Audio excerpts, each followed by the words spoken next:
Infinitive. You know, infinitive is a non-finite verb and it is a verbal construction, right? It is used as one noun, an adjective, and also an adverb. In this video, I'll be teaching how to use one infinitive as one noun, right? Let's see. This to study is essential for academic success. Here, infinitive to study, and as infinitive, only you take the base form of a verb. To plus study. This is to infinitive.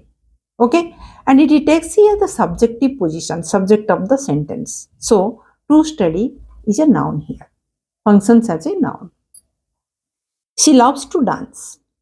She loves to dance. She loves what? To dance. To dance is the object of the verb loves. So, to dance functions as a noun here. His dream is to become a scientist.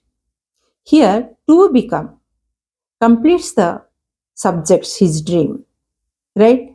So, it is used to complete the meaning of the subject, right? So, to become functions as a noun here.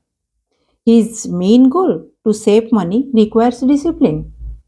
To save money is used as an opposition to the noun phrase his main goal, right?